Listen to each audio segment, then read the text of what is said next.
Assalamualaikum warahmatullahi wabarakatuh dan selamat datang di zona horor.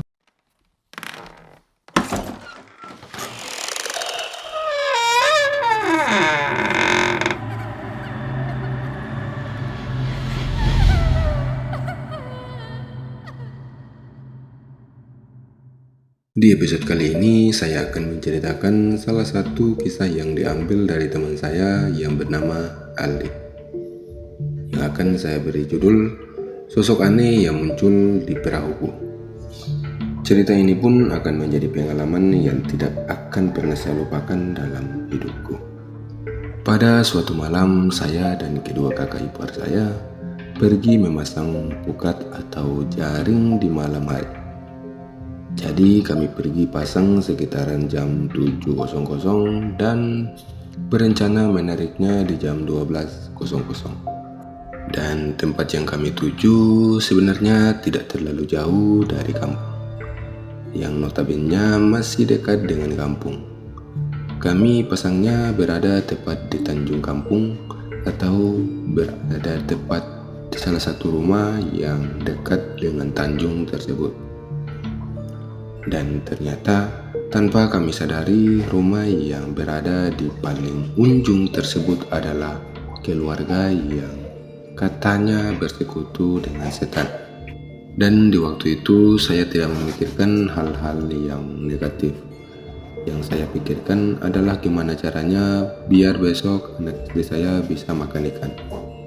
Saya juga belum tahu menahu soal kampung ini, karena notabene saya adalah pendatang di sini yang kawin atau menikah di sini, yang akhirnya memutuskan buat menetap di kampung ini beberapa bulan lalu.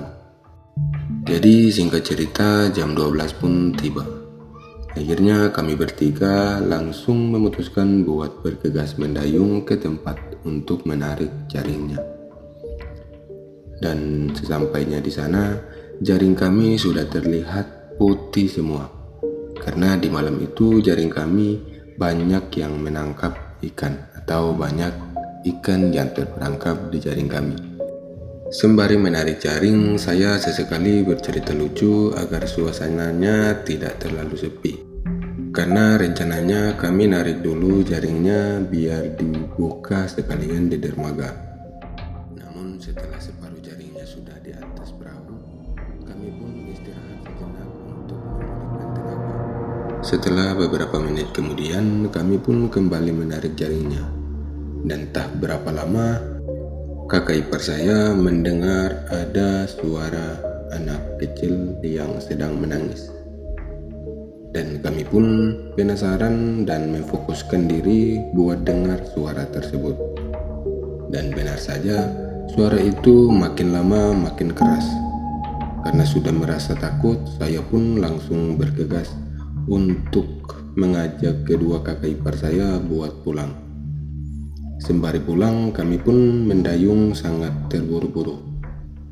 Anehnya suara itu semakin dekat dan akhirnya tanpa sengaja saya noleh ke belakang, dan betapa kagetnya saya ketika melihat sosok yang sedari tadi bersuara ternyata ada tepat di belakang saya.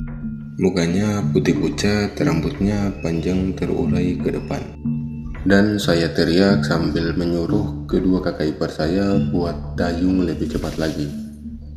Dan sesampainya di pertengahan kampung, dan saya berteriak meminta tolong yang sekencang-kencangnya. Dan alhasil ada satu bapak yang keluar, dan itu membuat kami jadi lega.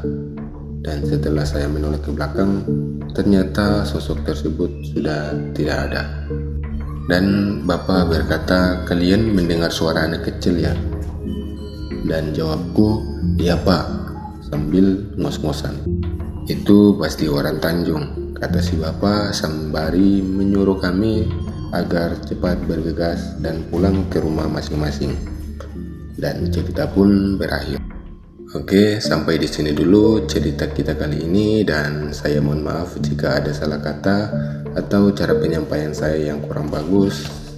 Dan Assalamualaikum warahmatullahi wabarakatuh.